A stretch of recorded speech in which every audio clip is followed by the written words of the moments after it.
వాళ్ళకి ఏం లేదు. మరి ఇప్పుడు ఎవరు చేయాలి అది? ఇంతమంది వేల సంఖ్యలో ఉన్న వాళ్ళకు వీళ్ళకి ఎవరు చేయాలి? ఎవరైనా ధనిక రైతు లేదా పై అగ్రకులాల నుంచి లేకపోతే పోయిన వాళ్ళకు వాళ్ళ భూములు జాగాలు ఉంటే వాళ్ళకి ఏం సమస్య లేదు. మరి వీళ్ళకైతే చేయాలి కదా ప్రభుత్వం. చేయొచ్చు అంటే చేస్తామని చెప్పింది కదా. మేము చెయ్యమని అంటే వేరు, మేము చేయమంటే చెప్పొచ్చు.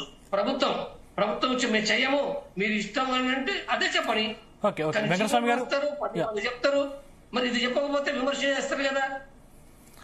వెంకటస్వామి గారు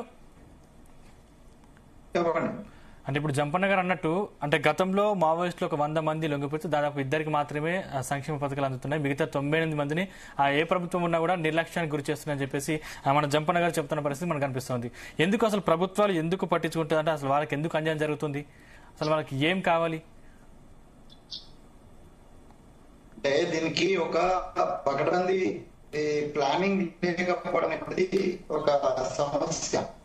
ఆ సమస్య అప్పటికే ఇక లొంగిపోయినప్పటికీ ఇంకా ఇప్పుడు ఇలా డీజీపీ గారు స్టేట్మెంట్ ఇచ్చినారు, ఇక్కడి నుంచే స్టార్ట్ అయినటువంటి ఉద్యమం ఇక్కడే ఖతమైపోయింది. అంటే ఇక ఖతమైపోయిందని చేతులు దులుపుకునేటువంటి ధోరణితోటి అటు పోలీస్ వ్యవస్థ కావచ్చు, గవర్నమెంట్ కావచ్చు ఉంటే అది తప్పిదం జరుగుతుంది.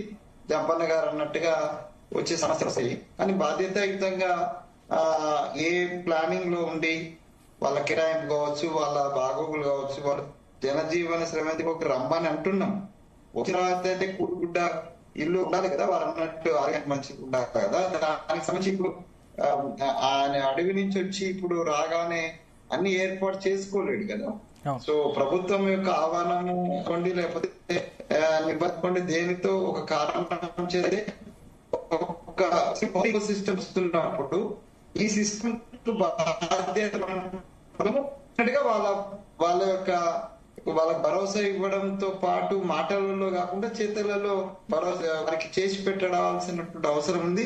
మా ప్రభుత్వానికి సంబంధించి మేము ఇక్కడ మా దగ్గర గతంలో జరిగిన లోపాన్ని కూడా సరిదిద్ది ఇప్పుడు కూడా ఒక ప్లానింగ్ దానికి సంపూర్ణంగా ఒక విభాగాన్ని ఇలా ఇప్పుడు మనం గల్ఫ్ సంబంధించిన వాళ్ళ బాధితులకు సంబంధించి ఒక విభాగం పెట్టి దాన్ని చేయాలని అనుకున్నాం. అట్లాగే ఇప్పుడు తెలంగాణ ఉద్యోగాలకు సంబంధించి ఒక కమిటీ వేసట్లా. అదే రకంగా నక్సల్స్ నుంచి ఎవరైతే ఈ క్రమంలో కేంద్ర ప్రభుత్వం యొక్క ఆదేశం అనుకోండి, ఆర్డర్ అనుకోండి, లేకపోతే వాళ్ళ యొక్క విజ్ఞప్తి అనుకోండి, నిర్బంధం అనుకోండి, దేని కారణంగా కేంద్ర ప్రభుత్వం ఆశించింది కదా ఈ నక్సల్స్ యొక్క వ్యవస్థ ఇదంతా పోవాలని ఆశించింది. కాబట్టి కేంద్ర ప్రభుత్వము రాష్ట్ర ప్రభుత్వాలు ఒక కోఆర్డినేషన్ తోటి అంటే గవర్నమెంట్ ను గౌరవించినట్టే వాళ్ళు బయటకు వచ్చి గవర్నమెంట్ యొక్క ఏదైతే అప్పీల్ ఆదేశం ఉందో దాన్ని గౌరవించినట్టే. సో గౌరవించిన వాడిని హక్కు తెచ్చుకొని ఆదరించాల్సినటువంటి బాధ్యత కూడా గవర్నమెంట్ కు ఉంటుంది. సో అది మా ప్రభుత్వంగా తెలంగాణలో డెఫినెట్ గా మేము కూడా దాని మీద మేము మా పార్టీకి సంబంధించి కావచ్చు, మా పార్టీ పెద్దలు కావచ్చు, గవర్నమెంట్ కావచ్చు, మేము ఆలోచించి దాన్ని ఇప్పటిదాకా జరిగిన లోపాలు మేము సరిదిద్దుకొని సరిపోయేటట్టుగా మేము మా ప్రభుత్వం ప్రయత్నం తప్పనిసరిగా చేస్తాం. అది మేము బాధ్యతగానే భావిస్తున్నాం, బాధ్యతగానే భావించాలి కూడా. మా ప్రభుత్వమే కాదు, కేంద్రమైన రాష్ట్రమైనా వివిధ రాష్ట్రాలైనా కూడా దీని సామాజిక బాధ్యతగా సమాజంలో ఒక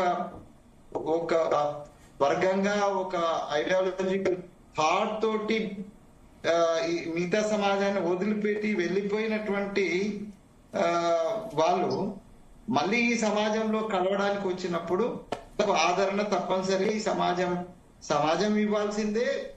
సమాజాన్ని రమ్మని చెప్పినటువంటి ప్రభుత్వం ఆ బాధ్యతను తప్పనిసరిగా మేము నిర్వర్తిస్తాము, ఆ ప్రయత్నం చేస్తాం అనేటువంటిది నేను చాలా స్పష్టంగా చెప్పదలుచు. వేణుగోపాల్ గారు, ఇప్పుడు లొంగిపోయిన వాళ్ళకు భద్రత ఎంతవరకు గ్యారంటీ ఉందంటే ఏం చెప్తారు?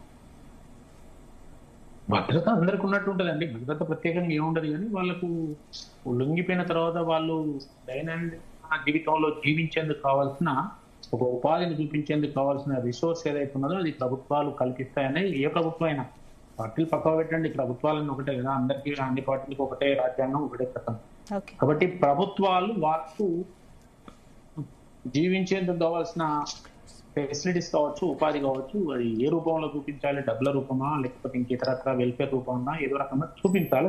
దానికి కావాల్సిన ఒక స్పెషల్ సెల్ అనేది పెట్టి ప్రతి రాష్ట్రంలో ఎంతమంది ఉంటారు, వాళ్ళు పెద్ద వేలాలు ఉంటారు కదా. అలాంటి వాళ్ళందరికీ కొంత ప్రభుత్వం శ్రద్ధ తీసుకునేది మాత్రం తప్పనిసరి ఆ సమస్య పరిష్కారం అయితే పరిష్కరించలేనంత పెద్ద సమస్య కాదని. కాబట్టి ఎన్నో ఖర్చు పెట్టి అంటే లొంగిపోవాలని ఆలోచిస్తున్న క్యాడర్ కూడా ప్రభుత్వం క్లియర్ మెసేజ్ ఇవ్వాల్సిన అవసరం ఉంది కదా. ఇచ్చింది అంటే లొంగిపోమంటున్నది, అన్ని చెప్తున్నారు.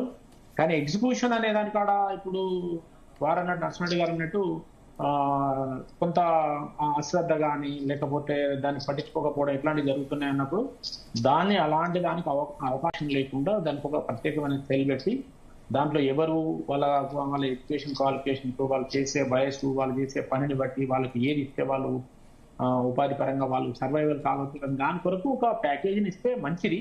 అది దానివల్ల ఏంటంటే వాళ్ళు కూడా వచ్చినందుకు ఉన్న కొద్ది రోజులు సంతోషంగా స్వేచ్ఛగా జీవించే హక్కును కల్పించిన వాళ్ళు అవుతుంది. కాబట్టి తప్పనిసరి ప్రభుత్వం, ఏ ప్రభుత్వం అయినా, ఈ ప్రభుత్వం అయినా ఆ ప్రభుత్వం అందరూ ఆలోచించాలని చెప్పి నేను కోరుకుంటున్నాను.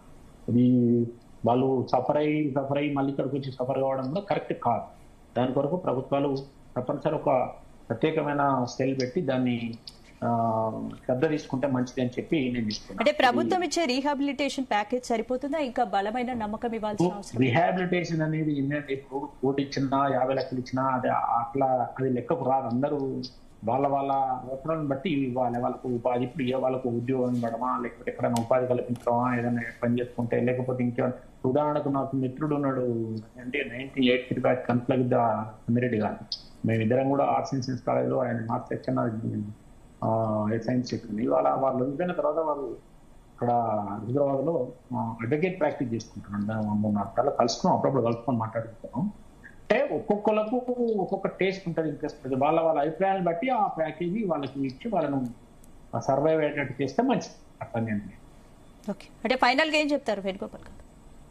ఏమున్నదండి, ఇప్పుడు ఒకటి అంటే నేనేమంటున్నా అంటే ఈరోజు దేశంలో అంటే సాయుధ పోరాటం ద్వారా రాజకీయ సామాజిక పరిస్థితులలో మార్పు తీసుకొస్తామనేది అనుకూలమైన పరిస్థితులు ఇప్పుడు కాదు, ఇప్పుడున్న పరిస్థితులలో. ఎందుకంటే నేను ఇంతకుముందు కూడా చెప్పిన కదా, చైనా లాంటి కానీ ఇవాళ వాళ్ళు గ్లోబలైజేషన్